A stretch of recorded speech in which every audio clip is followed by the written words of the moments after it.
اعوذ باللہ من الشیطان الرجیم، بسم اللہ الرحمن الرحیم۔ آیت نمبر 92 تا 101، پارہ چوتھا، سورۃ آل عمران۔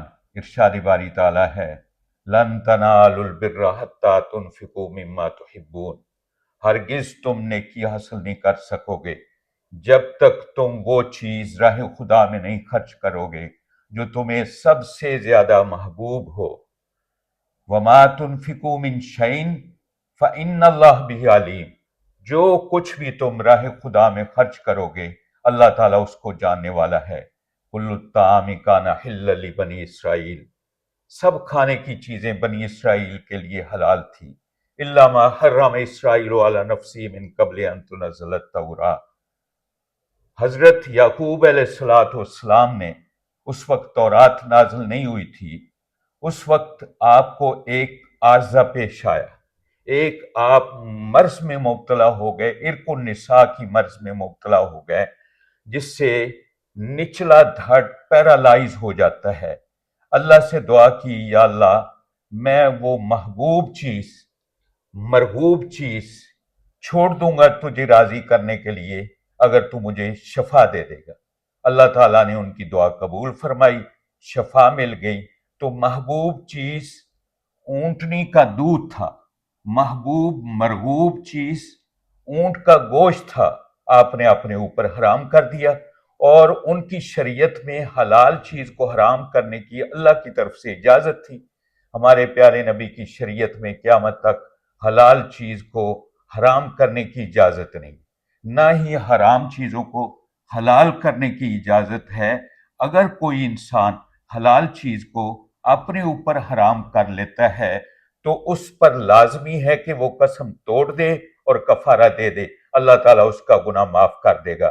کل الطعام کان حلا لبنی اسرائیل الا ما حرم اسرائیل علی نفسہ من قبل ان تنزل التوراۃ قل فاتوا بالتوراۃ فاتلوها ان کنتم صادقین۔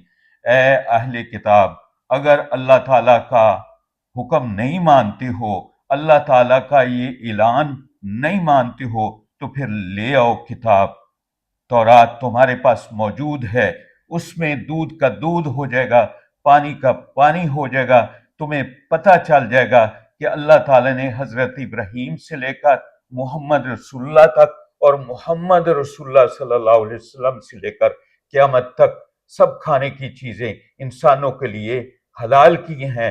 ہاں، وہ چیزیں بنی اسرائیل پر جو حرام ہیں وہ ان کی نافرمانیوں کی وجہ سے حرام کی گئی تھی۔ قل فاتوا بالتوراۃ فاتلوها ان کنتم صادقین، ساری وضاحت چاہتے ہو تو تورات لے آؤ اور اس کی تلاوت کرو اگر تم سچے ہو۔ فمن افتری علی اللہ کذبا من بعد ذلک فاولئک هم الظالمون۔ جب اللہ تعالیٰ نے اپنے احکام واضح کر دیے، اس میں کوئی رد و بدل کرے اور اپنی طرف سے کوئی بات من گھٹ بنا کر لوگوں کو سنائے اور کہے یہ اللہ کا فرمان ہے، تو سب سے بڑا وہ اللہ پر بہتان باندھنے والا ہے، اور جو اللہ تعالیٰ پر بہتان باندھتا ہے فَأُولَئِكَ هُمُ الظَّالِمُونَ، وہ ظالم ہے۔ قُلْ صَدَقَ اللَّهُ فَاتَّبِعُوا مِلَّةَ إِبْرَاهِيمَ حَنِيفًا وَمَا كَانَ مِنَ الْمُشْرِكِينَ۔ پیارے حبیب یہ اعلان فرما دیں، اللہ سچا ہے، اللہ سچ کہتا ہے، اس کا حکم ہے فَاتَّبِعُوا مِلَّةَ إِبْرَاهِيمَ حَنِيفًا، پیروی کرو ملت ابراہیمی کی۔ ابراہیم وہ تھے جنہوں نے اللہ کی خاطر سب کچھ چھوڑ دیا اور ایک اللہ کے ہو کر رہ گئے۔ وما کان من المشرکین، اور وہ مشرک نہیں تھے۔ ان اول بیت وضع للناس للذی ببکۃ مبارکا وہدی للعالمین، اللہ تعالیٰ نے زمین پر سب سے پہلا جو اپنی عبادت کے لیے انسانوں کے لیے گھر بنایا وہ بیت اللہ ہے، مکہ مکرمہ میں بنایا ہے، اور وہ برکت والا ہے اور سارے جہان کے لیے ہدایت ہے۔ فیہ آیات بینات مقام ابراہیم، اس میں اللہ تعالیٰ کی نشانیاں ہیں، مقام ابراہیم ہے۔ مقام ابراہیم وہ پتھر ہے جس پر حضرت ابراہیم علیہ السلام کے پیارے پاؤں کا نقشہ ہے، نقش پا ہیں، اور قیامت تک وہ رہیں گے۔ فیہ آیات بینات مقام ابراہیم ومن دخلہ کان آمنا۔ امن بہت بڑی ایک اللہ تعالیٰ کی نعمت ہے، اور سارے جہان میں وہ امن نہیں ہے جو بیت اللہ میں امن ہے۔ اللہ اعلان فرما رہے ہیں ومن دخل کان آمنا، اور جو شخص اس میں بیت اللہ میں داخل ہو جاتا ہے وہ امن والا ہو جاتا ہے، امن سے مالا مال ہو جاتا ہے۔ ومن دخل کان آمنا وللہ علی الناس حج البیت من استطاع الیہ سبیلا، اللہ تعالیٰ نے صاحب استطاعت پر حج کو فرض کر دیا ہے۔ ومن کفر فإن اللہ غنی عن العالمین، اور جو حج سے انکار کر بیٹھے، اللہ تعالیٰ کو کسی چیز کی ضرورت نہیں، وہ تو غنی ہے عالموں کے لیے۔ ومن کفر فإن اللہ غنی عن العالمین قل یا اہل الکتاب لم تکفرون بآیات اللہ، اے اہل کتاب تم اللہ کے احکام کا انکار کیوں کرتے ہو؟ اللہ کے احکام قرآن ہے، قرآن کا انکار کیوں کرتے ہو؟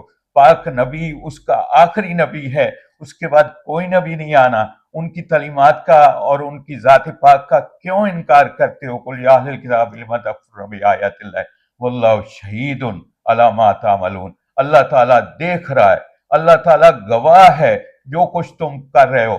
ومن یا اہل الکتاب لم تصدون عن سبیل اللہ، اے نبی ان کو کہہ دے کہ اے اہل کتاب تم اللہ کے احکام پر عمل کرنے سے لوگوں کو کیوں روکتے ہو اور اس جستجو میں کیوں رہتے ہو کہ جو اللہ کا حکم ماننے کے لیے مسلمان ہو جاتا ہے، پیارے نبی کی تعلیمات پر عمل کرنے کے لیے مسلمان ہو جاتا ہے اور آپ کا جانثار بن جاتا ہے، تم ہر وقت اس جستجو میں رہتے ہو کہ ان میں کمی بیشی دیکھیں، ان کی خامیاں دیکھیں، ان میں غلطیاں دیکھیں، اور پھر ان غلطیوں کو ایک اشتہار بنا کر ان کو بھی دین سے روکیں، اور اس اشتہار کے ذریعے اور جو مسلمان ہونے کی کوشش میں ہیں ان کو بھی روک دیں۔ اللہ تعالیٰ فرماتے ہیں من آمن تبغون عوجا وانتم شہداء، اور تم اس بات کو دیکھ رہے وما اللہ بغافل عما تعملون، اللہ تو غافل نہیں ہے کسی بات سے۔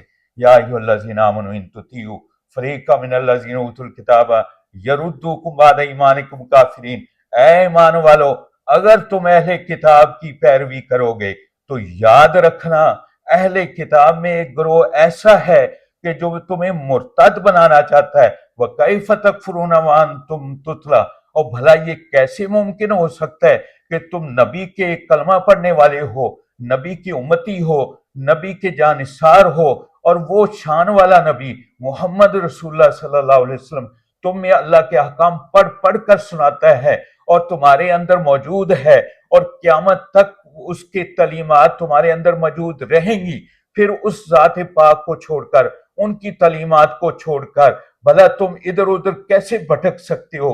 یہ ممکن نہیں ہے۔ اللہ تعالیٰ فرماتے ہیں وَمَن یَعْتَصِم بِاللَّہ، جس سے مضبوطی سے تھام لیا اللہ کو، یعنی اللہ کا حکم مضبوطی سے پکڑا اور اس پر عمل پیرا رہا۔ اللہ کے احکام کیا ہیں؟ قرآن ہے۔ اللہ کے احکام کیا ہیں؟ پاک نبی کی تعلیمات ہیں۔ جو اس پر آ کے پکا ہو گیا، ثابت قدم ہو گیا، اس نے اپنا ایمان اور عقیدہ مضبوط کر لیا، فقد ہدی الی صراط مستقیم، اللہ تعالیٰ فرماتے ہیں وہ ہدایت پا گیا اور وہ سیدھے راستے کی طرف ایسا چل نکلا کہ اس کو منزل مل گئی، اس کو اللہ مل گیا، اس کو رسول مل گیا، وہ دنیا میں بھی کامیاب ہو گیا، وہ آخرت میں بھی کامیاب ہو